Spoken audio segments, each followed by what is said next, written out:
오늘 예수님께서 말씀하십니다. 귀 있는 자는 들을지어다. 모든 사람들이 태어날 때 다 귀를 장착하고 태어났습니다. 잘 안 들리는 경우는 있어도 귀는 다 있어요. 다시 말해서 오늘의 말씀은 모든 사람들이 다 들어야 되는 말이고, 들었으면 반응해야 되고, 반응했다고 하면 무엇인가 변화되어야 되는 그 말씀이라고 이야기합니다. 어떤 말씀인데 들어야 될까요? 어떤 말씀인데 믿어야 되고 반응해야 되는 말씀일까요? 이 말씀은요, 그냥 한 귀로 듣고 흘리는 그런 말이 아니에요. 시시한 광고가 아니에요. 잠깐 우리의 어떠한 기분을 좋게 하는 유의적인 말이 아니에요.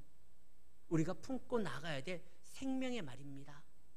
세례 요한이 말씀을 증거합니다. 회개하라, 천국이 가까웠다. 이때서부터 천국은요, 그랜드 오픈, 대바겐 세일이 시작됩니다.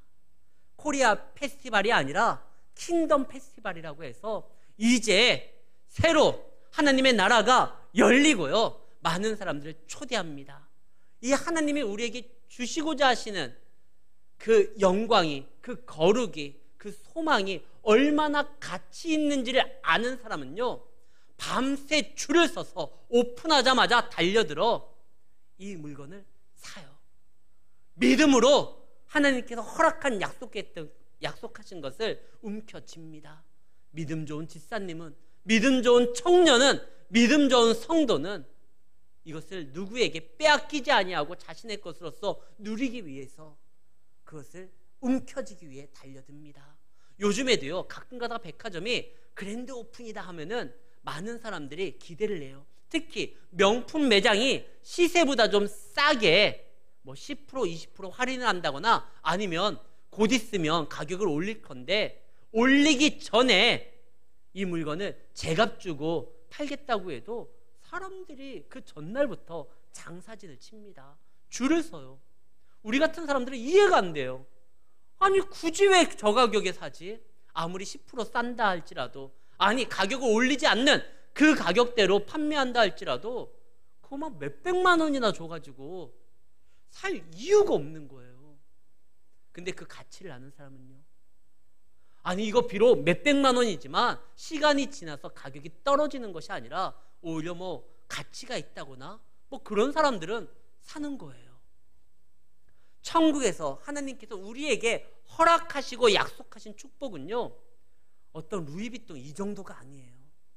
시간이 지나면 그 색이 바라거나 헤이지거나 이게 아니라 더 분명해지고 선명해져서 하나님 안에서 우리의 삶을 이끌고 역사하는데 더 능력 있게 작용하고, 하나님께서 역사하는 것이 결코 우리에게 손해가 아니고 더 큰 기쁨으로 인도한다라는 확신이 있어야 될 때 성도는요, 그거 빼앗기지 않으려고 해요.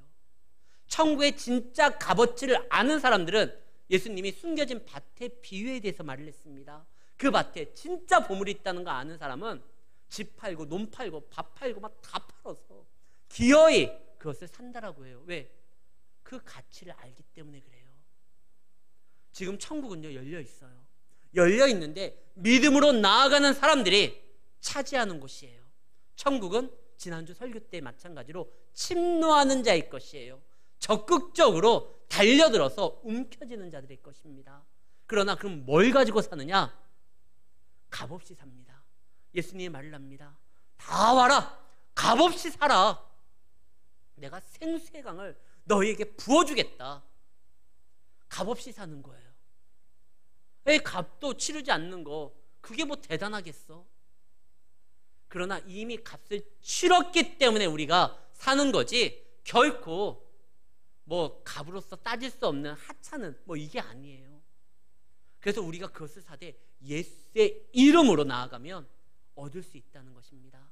근데 이 예수의 이름으로 얻을 수 있는 놀라운 복음이 선포가 되어 있는데 사람들이 지금 멀뚱멀뚱한 거예요. 반응하지를 않아요. 여기에 대해서 예수님이 너무나 답답한 거예요. 그래서 그때 당시에 성행했었던 놀이 비유를 통해서 이야기를 합니다.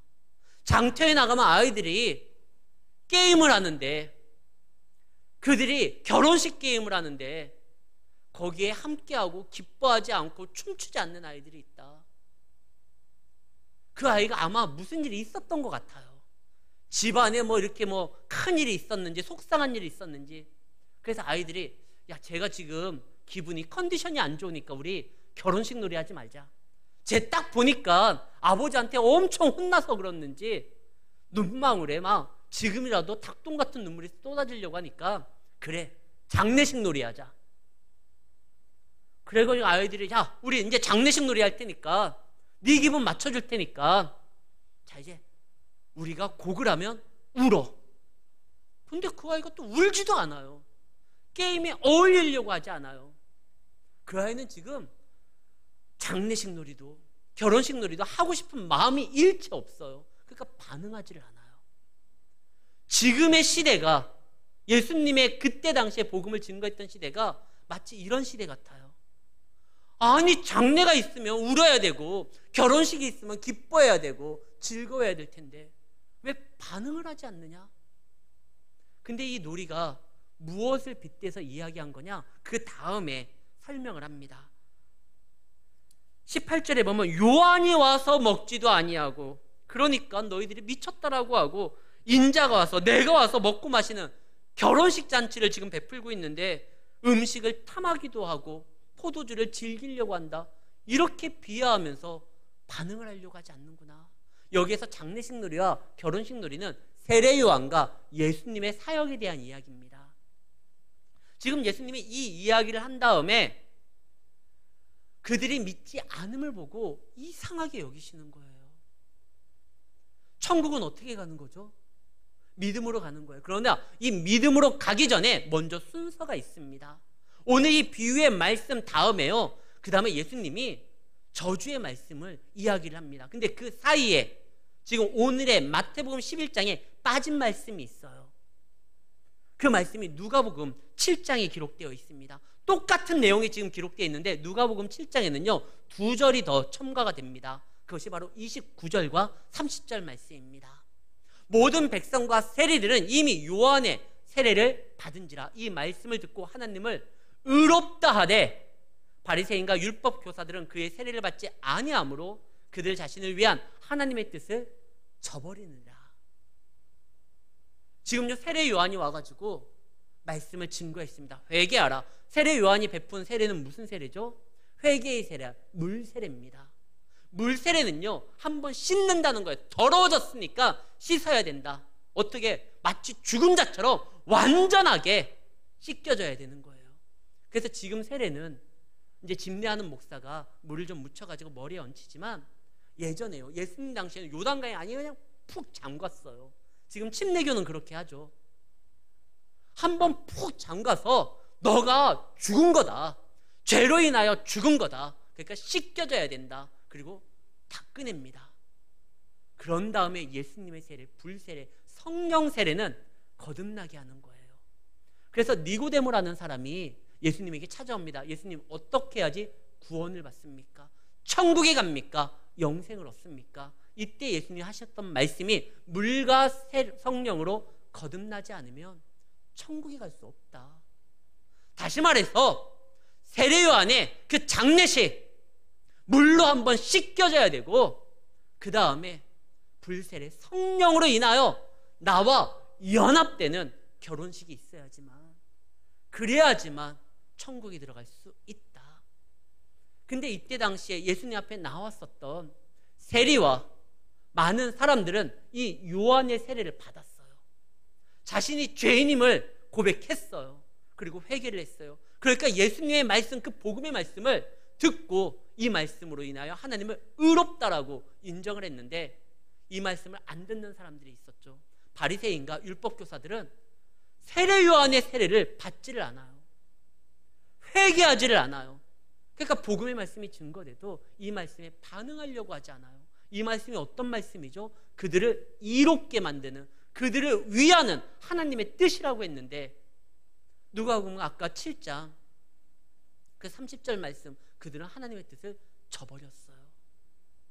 사랑하는 성도 여러분, 우리는 교회를 오래 출석해서 주님을 만난 것으로서 만족하면 안 됩니다. 먼저 내가 죄인임을 인정하고 인격적인 주님을, 나를 위하여 피 흘리신 그 구세주를 먼저 만나고, 그런 다음에 거룩한 신부로서 신랑 되신 주님과 함께 연합하여 그분과 함께 같은 뜻을 품고 움직일 때 천국 백성으로서 그분이 약속한 모든 것들을 누릴 수 있다는 것입니다. 근데 바리새인들과 율법 교사들은요, 이미 자기들 스스로 결정을 다 내버렸어요. 그들은요, 그 복음을 받아들이지 않기로 작정을 한 거예요. 병원에 가면 의사가 가장 까다롭게 좀 곤란해하는 환자가 누굽니까? 이미 다 알고 오는 환자예요. 저는 제 병에 대해서 잘 압니다. 아유, 그래요. 제가 어떤 부분이 안 거 저 알고 어떻게 치료하는지 알아요. 의사 말을 들으려고 하지 않아요. 이미 본인이 다 자기가 결정하고 왔어요. 이미 마음이 다쳤어요. 제가 예전에 여고에서 교목 생활을 한 적이 있습니다. 여고 아이들은요, 그 특성상 그닥 재미난 얘기도 아닌데 막 깔깔거리고 막 웃어요.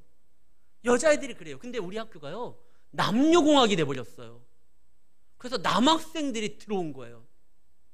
그 남학생들이 들어왔는데, 이 남학생들은 좀 이렇게 좀 뭐라고 해야 될까? 좀 멋스럽게 보이고 싶었나 봐요. 2학년, 3학년은 여자고 1학년 반만 남자예요. 그러니까 이 남자애들이 여자들한테 좀 잘 보이려고 했는지, 남자답게 보이려고 했는지 잘 웃지도 않아요. 근데 우리 학교에 웃음 치료사들이 왔어요. 그 강당에 학생들을 모아놓고 이제 막 웃음 치료사를 얘기하는데, 예전엔 작년까지만 해도 반응이 좋았거든요. 웃음 치료사가 이상하게만 행동해도 막 깔깔거리고 뒤집어졌어요. 그런데 남자애들이 웃지를 않아요. 웃음 치료사가 무슨 짓을 해도 안 웃어요. 그 치료사의 얼굴에 웃음이 사라져요. 애들이 그냥 작정하고, 그래 한번 해봐라, 누가 웃나 보자, 이미 마음의 결정을 했어요. 지금 바리새인과 율법 교사들은 이 세례요한의 메시지를 듣지를 않아요. 분명 능력 있는 말씀이고 권위 있는 말씀인지 알지만, 왠지 그 말을 들으면 자기가 죄인이라는 걸 고백해야 되고, 그동안 자기가 쌓았었던 많은 것들을 하나님 앞에 다 내놔야 될 것 같아요. 그러니까 그들이 그 말씀 안 듣고 세례요한을 미친 사람으로서 취급합니다. 저 광야의 광인, 사회적으로 어울리지도 않고 음식도 자제하고 너무나 극단적인 행동하는 참 미친 사람. 근데 그가 증언했던 예수가요, 기적을 일으키면서 그보다 더 권위 있는 말씀을 선포해요. 근데 이미 세례 요한을 미친 사람으로서 취급했기 때문에 예수님을 구주로서 받아들이려고 하지 않아요. 그리고 자세히 보니까 예수님이 어울리는 사람이 누구죠? 죄인이에요. 창기들이에요. 세리들이에요. 그리고 그들과 함께 막 먹고 마셔요. 예수님은 분명히 말씀이 권위가 있는데, 그런데 그가 어울리는 사람들이 너무나 수준 떨어지는 거예요. 그러니까 이 말씀도 이거 메시아의 말 아니야. 저 포도주를 즐기고, 없으면 물을 막 포도주로 만들어가지고 포도주를 탐하고 음식을 탐하고 수준 낮은 사람들과 어울리고, 저거 메시아 아니야. 그때 예수님이 뭐라고 합니까? 19절 말씀입니다. 지혜는 그 행한 일로 인하여 옳다함을 얻느니라. 오늘 본문 말씀의 19절이잖아요. 원문을 정확하게 표현하면 지혜는 그 행한 일로가 아니라 지혜는 그 아들로, 자식으로 옳다함을 얻는다라고 되어 있습니다. 다시 말해서 지혜는 결과로서, 예수님 뭐라고 하죠? 그 열매로 알리라. 아무리 그럴싸한다 보일지라도 열매가 제대로 되지 않으면 그건 가짜예요. 나쁜 열매가 막 줄기도 가지도 무성하게 뻗어나간다 할지라도 나쁜 열매는요, 나쁜 열매를 맺는 거예요. 좋은 나무가 좋은 열매를 맺는 거예요. 아무리 바리새인과 율법사들의 가르침이 대단해 보인다 할지라도 그들이 나타나는 결과가 좋지 않으면 그건 가짜예요. 세례요한이 물어봅니다. 제자들을 통해서 오시리가 당신입니까? 그때 예수님이 그래 바로 나야. 이렇게 말하지 않고 그 제자들에게 너희가 보고 들은 거 그대로 전해라. 봉사가 눈을 뜨고 못 듣는 자가 듣게 되고 앉은뱅이가 일어나고 죽은 자가 살아나고 구약에 기록된 메시아에 관련된 모든 예언이 지금 오늘 이 시간 나를 통해서 성취되고 있다는 거 네가 본 그대로 전해라. 지금 예수님은요 그냥 권위 있고 귀에 듣기 좋은 말씀이 아니라 능력의 말씀이고 결과가 나타나는 말이에요. 구약 성경에 기록된 메시아에 관련된 모든 일들이 지금 예수님의 사역을 통하여 그대로 이루어지고 있다고 하면 그 말씀 믿고 그냥 따라와라. 의심하지 말아라. 너희들이 아무리 마음에 작정했다 할지라도 분명한 변화가 보인다고 하면, 내가 메시아라는 것이 증명이 되고 있다고 하면, 그 나타나는 결과가 사실이라고 하면 믿어야 될 거 아니냐. 왜 너희가 스스로 스승이라고 해가지고 니들이 알지도 못하는 거에 대해서 마치 아는 것처럼 꾸며가지고 말씀에 살을 붙여가지고 니들만의 어떠한 메시아를 이렇게 만들어가지고 그것을 기대하고 있느냐. 그냥 말씀 그대로 이루어진 거 그건 믿어라 이 말이에요. 말씀이 이루어지고 결과가 나타났다고 하면 우리가 믿지 않아야 될 이유가 없습니다. 이 말씀은 복음의 말씀이고 변화해야 되는 말이에요. 믿었다고 하는 건 그것을 맡기는 거예요. 지금 예수님이 오셨잖아요. 아무리 예수님 오시기 전에 율법사들에게, 바리새인들에게, 제사장들에게 그 하나님의 말씀이 맡겨졌지만 진짜가 오면은요, 진짜 하나님 나라의 상속자가 오고 진짜가 오면 그에게 모든 것을 맡겨야 되는 것이에요. 지금 이 사람들이 실제로 저도 마찬가지입니다. 복음을 증거하는 자 세례 요한도요 강렬하게 증거했지만 사실 하나님 나라에서 그들에게, 우리에게 허락한 놀라운 은혜와 축복을 다 알지를 못해요. 그만큼 하나님 나라의 축복이 인간의 상식으로서 다 경험하지 못하고 상상하지 못할 정도로 풍성하고 아름답다라는 것입니다. 근데 예수님은 정확하게 알아요. 왜? 거기에서 오셨으니까요. 예수님이 말씀하십니다. 요한복음에 보면 땅의 것을 내가 말해도 믿지 못하는 너희들을 어떻게 하늘의 것을 이야기했는데 니들이 다 알겠느냐. 그러나 나는 진짜니까 믿어야 된다. 왜? 나는 하늘에서부터 왔거든. 요한복음 3장 13절 말씀입니다. 하늘에서 내려온 자 곧 인자, 나 외에는 하늘로 올라간 자가 없다. 나만이 진짜 하나님의 모든 것을 다 경험하고 체험하고 그것을 알고 있기에 내 말이 진짜다. 너희들 그 말씀의 결과로, 열매로 알아야 될 거 아니냐. 나를 믿어라. 나를 따르라. 사랑하는 성도 여러분, 천국은요 두 가지입니다. 먼저 침노하는 거에 적극성으로 성도들이 차지해야 되는 곳이에요. 또 하나 수용성이에요. 하나님의 말씀을 들었으면 그것을 믿고 따르는 거예요. 유학생활을 할 때요, 제가 살았던 곳이 세인트루이스라고 한인들이 별로 없어요. 그래서 한국 요리를 먹을 수 있는 곳이 없어요. 오직 어디에서 먹느냐? 우리 집에서 집사람이 요리할 때 먹어요. 근데 어쩔 때 집사람이 가끔가다 김치도요 양배추로 담고 그러거든요. 재료가 막 없으니까. 근데 어느 날 요리를 한다고 하는데 듣도 보도 못한 레시피예요. 재료도 뭔가 좀 의심스러워요. 비주얼도 그렇고 냄새도요, 제가 한국에서 맛봤었고 이렇게 했었던 그런 냄새도 아니에요. 도대체 뭘 넣는지를 모르겠어요. 그래도 제가 먹어요. 왜? 아내는요 저를 위해서 요리를 하잖아요. 가장 나름대로 좋다라는 거 집어넣고 막 요리를 한 거예요. 못 먹는 거 넣은 게 아니에요. 그가 정말 나를 위해서 요리를 했다라는 것을 믿는다고 하면 아무리 냄새가, 레시피가 이상하다 할지라도 먹어도 되는 거예요. 예수님께서 우리를 인도하십니다. 하늘 보좌를 버리면서 이 땅에 굳이 오셔서 여러분을 하나하나 만나주시고 자녀 삼아주신 건 망하게 하기 위함이 아니에요. 가장 좋은 것으로서 주시기 위함이라는 것입니다. 이스라엘을 광야로 이끄는 건 광야에서 망하게 하기 위함이 아니라 젖과 꿀이 흐르는 가나안 땅으로 인도하기 위함이에요. 예수님을 믿는다고 하면 끝까지 그분을 믿으셔야 됩니다. 그리고 그분의 인도함 따라 나아가야 되는 것입니다. 예수님께서 피리를 불면 춤춰야 되는 것이고, 예수님께서 곡소리를 나면 자복하고 회개하며 통곡해야 되는 것입니다. 거기에 대해서 반응을 해야 되는 거예요. 먼저 여러분들 마음에 작정을 하고 고집스럽게, 아니 이 정도까지는 이제 더 이상 하나님 나에게 간섭하지 마십시오.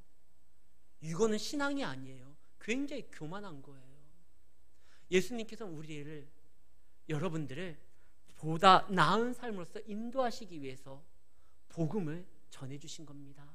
잔이라는 목사님이 있어요. 1637년에 청교도 목사로서 영국에서요, 아메리칸 드림, 미국에서 보다 많은 것들을 감당하며 사역에 임하기 위해서 청운의 꿈을 안고 옵니다. 그 사람이 와가지고요, 목사님이지만 신학을 더 공부하기를 원했어요. 뿐만 아니라 법률을 더 공부해서 법학자가 되고 싶었어요. 과학을 더 연구해서 과학자가 되고 싶었어요. 목사이지만 말씀도 증거하고 법률로서 그리고 과학 지식으로서 많은 사람들을 이롭게 만들며 하나님의 선한 영향력을 끼치고 싶었습니다. 그러나 그의 꿈이요, 1년이 채 지나지 않아서 무너지는 사건이 터집니다. 폐결핵을 걸려요. 지금은 결핵이 치료할 수 있는 수많은 방법이 있었지만 그때 당시에는 결핵 입고로 죽음이에요. 1637년에 왔는데 1638년에 결핵 판정을 받고 죽게 되는 것입니다. 그의 꿈은요, 자기가 목사가 되고 법률가가 되고 과학자가 되는 그 꿈을 주신 분이 하나님인데, 하나님 어떻게 이럴 수가 있습니까?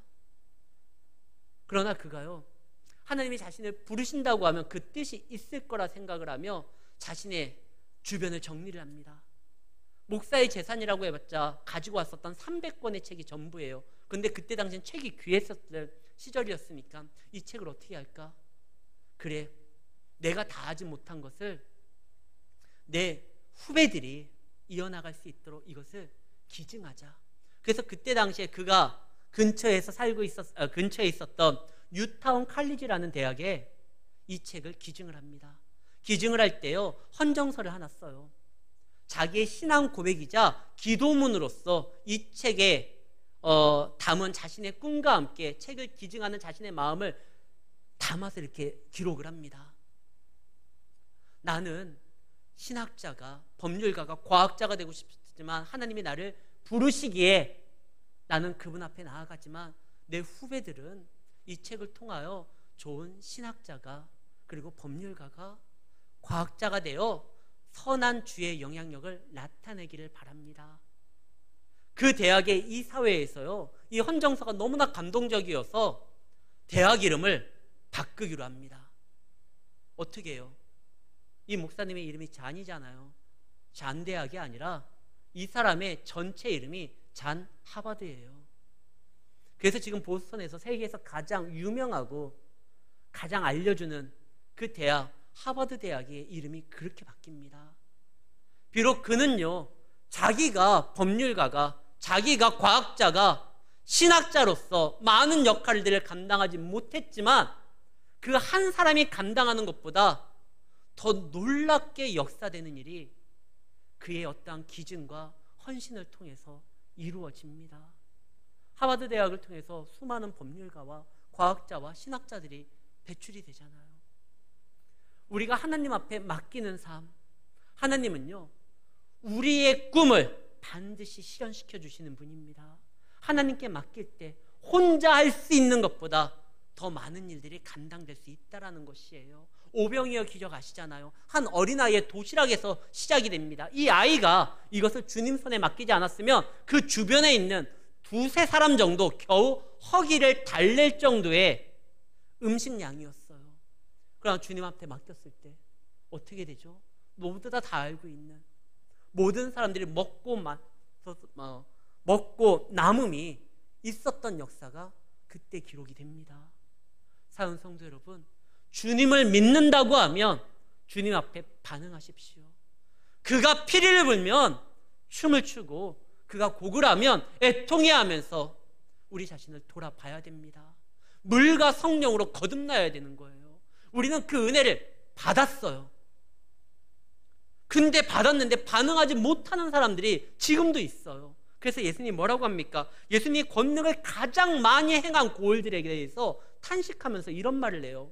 예수님이 가장 많이 그 권능을 베푸신 곳이 오늘 본문에 세 곳이 등장하는데요. 고라신과 벳세다와 가버나움입니다. 근데 고라신에서는 어떠한 기적을 일으켰는지 사실 복음서에서 기록이 안 돼요. 근데 분명 많이 베푼 게 맞아요. 근데도 변화가 없으니까 그걸 탄식하는 겁니다. 벳세다는요, 아까 말했던 오병이어의 기적이 일어났던 곳이 벳세다입니다. 가버나움은요, 회당장 야이로의 딸이 죽었는데 소녀에 일어나라 달리다굼에서 죽은 자가 살아난 것이 바로 가버나움이에요. 그런데 이곳에서 그렇게 많은 기적을 베풀었는데 그들이 복음을 듣지를 않아요. 오늘 21세기 대한민국에서 지금 현재 일어나는 일입니다. 우리나라 반만년의 역사를 가졌다고 합니다. 그러나 단 한 번도 지금까지 세계가 주목했던 적이 있습니까? 대한민국이요. 요즘은 세계가 우리나라를 주목합니다. 선진국입니다. 그리고 많은 문화와 과학기술에서 한국이 선도하는 게 많습니다. 세계가 주목하는 나라가 됐어요. 반만년 만에 처음이에요. 이 일이 어떻게 해서 된 겁니까? 아, 대한민국 사람들은 막 근면하고 성실하고, 그럼 예전 조상들은 근면하지 않았습니까? 성실하지 않았습니까? 지금 복음이요, 140년 전에 한국 땅에 들어왔어요. 지금 같은 조상과 같은 어떠한 역사를 가지고 있었던 저 북한과 남한이 다른 점이 딱 하나예요. 북쪽은 교회 문을 닫았고 남쪽은 교회 문을 열었습니다. 그 결과요, 지금 대한민국은 전 세계가 주목하는 나라가 됐어요. 하나님이 놀랍게 은혜를 부어주셨어요. 우리나라에 자원이 뭐가 있어요? 두바이처럼 석유가 안 나옵니다. 그러나요, 기도의 광맥을 뚫은 기도의 어머니들이 우린 있었어요. 저 군사 대국이 갖고 있는 핵무기는 없지만 사랑의 원자탄 송양원 목사님은 우리가 있어요. 하나님께서 우리에게 말씀을 주셨고 기적을 주셨습니다. 그래서 이 짧은 140년 동안 대한민국이 놀랍게 변했어요. 학교를 세우고 교회가, 병원을 세우고, 사회복지 시간을 하고, 고아원을 세우고, 수많은 사람들을요, 그들을 계몽하면서 선한 영향력을 끼쳤어요. 이 은혜를 받은 거예요. 근데 이 은혜를 받았는데 믿지를 않아요. 오히려 처음에 예수님이 나타나고 세례요한이 나타날 때 신기하고 그 권위 있는 말씀에 사람들이 호기심을 가졌지만 이내에 이제 그만하십시오, 반응하지를 않았거든요. 처음에 이 복음에 열광을 해가지고 대한민국 으쌰으쌰 했었는데 지금은요, 교회 문 닫으라고 합니다. 예배드리지 말라고 합니다. 더 큰 은혜와 축복을 받았고 더 나아가야 되는데 이걸 안 하는 거예요. 오늘 21세기에 한국 땅에 예수님이 오셨으면 이 말씀하셨을 거예요. 벳세다야 고라시나가 아니라 광주야 진월동아 대한민국아, 너희들에게 주은 이 놀라운 은혜와 축복을 저 귀신의 나라 일본에게 줬으면 아마 일본이 거국적인 회개운동을 일어나서 난리가 났을 것이다. 저 잠비아에, 저 우간다에 대한민국 너희들에게 부어줬던 그 은혜와 축복을 줬으면 그네 나라들이 지금 난리가 났을 것이다. 지금 예수님이 막 의아하게 생각하는 거 아닙니까? 왜 복음을 듣지 않지? 그 은혜를 경험해보고 축복을 경험해봤는데, 죽은 자가 살아나고 오병이어의 역사가 일어났는데 신기하다고만 하면서 그건 다 받아 누리면서 왜 이제 와서 말씀을 안 듣지? 더 큰 은혜로 나아갈 수 있는 축복이 있는데, 천국 문이 열려가지고 약속된 모든 것들을 그 문에 들어가 예수의 이름으로 받아내가지고 산 가운데 채우고 나눠야 되는 그런 삶을 살아가야 될 너희들이 왜 안 믿지? 이렇게 반문할 수 있는 사람이 있어요. 지금은 복음의 때예요. 누구나 주님을 만나기만 하면 놀라운 역사 일어납니다. 근데 또 기독교에 삐딱하신 분들이 말을 하죠. 아니 그러면 이순신 장군 때 왜 안 왔습니까? 세종대왕 때는 그 훌륭한 사람들에게는 왜 복음을 전하지 않았습니까? 하나님은요, 우리에게 빚진 게 없어요. 지금 화정동에 우리나라 제1의 건설사의 그 아파트가 무너졌습니다. 무너지는 순간 구조대원이 막 뛰쳐들어가가지고 거기 있는 인부를 구해냈어요. 그러니까 그 사람이 막 구조대원한테 화를 냅니다. 왜 나만 구하냐? 아직 내 동료들이 저기 있는데 보다 일찍 와서 무너지기 전에 나를 살렸어야지. 이러면 그건 배은망덕한 거죠. 구조대원이 구해줬으면 고마운 거예요. 감사한 거예요. 목숨을 빚진 거예요. 무너진 책임은 다른 사람에게 있어요. 설계대로 뭐 이렇게 시공을 안 했다거나 뭐 거푸집을 뭐 제대로 안 깔았다거나 그 책임은 다른 사람에게 있지 구조대원에게 있는 게 아니에요. 우리는 다 원래 지옥 갈 사람들이에요. 우리의 죄가, 우리 조상들이 쌓았던 죄의 구조가, 시스템이 온 인류를 멸망당하게 만드는 것인데 2000년 전에 예수님이 하늘 보좌 버리고 베들레헴 땅에 와가지고 십자가에 달려 죽으시고 그의 제자리 생명 걸면서 복음을 증거하고 이 대한민국에 많은 사람들이 선교 한국을 세우기 위해서 기도하고 생명 던지고, 토마스 선교사 같은 경우는 이 땅에 오기를 그렇게 소망했는데 한국 땅 밟지도 못하고 못 베어서 죽임을 당했잖아요. 그런 사람들이 계속적으로 해가지고 겨우 진짜 반만년 만에 140여 년 전에 복음이 겨우 들어왔어요. 그리고 그 복음으로 인하여 놀라운 역사들이 일어나고 있으면 우리가 감사해야 되거든요. 지금은요, 우리 조상들이 듣고 싶어도 듣지 못했었던 그 복음을 이제는 듣는 시간입니다. 근데 이 복음을 듣고 우리가 판단을 해요. 아유, 진짜 저 교회 다니는 저 기독교인들, 저 예수쟁이들 좀 작작 좀 하지. 지금 시대가 어느 시대인데, 아날로그 감성에서는 통했지만 지금은 21세기 정보화 시대인데 뭐 아직까지 말씀을 듣고 질질 짜기나 하고 무슨 노래 틀고 뭐 춤추고 찬양한다고 하고 수준 떨어지게. 아니에요. 이 말씀은 들어야 되고 반응해야 돼요. 아직 우리는 더 큰 은혜로 나아가야 되는 주의 귀한 자녀들입니다. 우리는 그걸 받아야 되고 또 전해야 될 의무가 있는 거예요. 아직 내 믿지 않는 남편에게요, 자녀에게요, 부모에게요 복음을 증거해야 돼요. 왜? 지금이 복음의 때니까요. 이거는 정말 우리나라 인생에 있어서, 역사에 있어서 정말 귀한 때를 지금 우리가 맞이한 거예요. 한국이요, 여기에서 더 무너지느냐 더 발전하느냐, 한국 교회가 살아있어야 돼요. 성교 한국의 위상을 다시 찾아야 돼요. 그래야지만 내 후손들에게, 내 자녀들에게 더 나은 미래를 안겨줄 수 있는 것입니다. 교회 문을 닫고 다른 것을 가르치는 것이 아닙니다. 지금 예수님이 말씀하잖아요. 왜 너희들 안 믿냐 도대체. 이 똑같은 은혜를 저 다른 곳에서 줬으면 이미 뒤집어졌을 텐데. 지금은 은혜의 때입니다. 복음의 때입니다. 활짝 열려진 그 천국문에 들어가 우리에게 약속한 모든 것들을 예수의 이름으로 내 삶에 채우고 전하고 나눠야 되는 그런 사명의 때입니다. 사랑하는 성도 여러분, 이때 천국문은 항상 열려 있는 거 아니에요. 언젠가 저거 닫힙니다. 계시록에 보면 예수님께서 한번 열면 닫을 자가 없지만 닫으면 또 열 자가 없다고 말씀했어요. 언젠가 닫힌다는 거예요. 열려 있을 때 성도로서 그 은혜를 누리며 전하고 나눔으로 인하여 이 은혜의 때를 가장 복된 때로서 만드는 주의 자녀들이 되시기를 예수의 이름으로 축원합니다.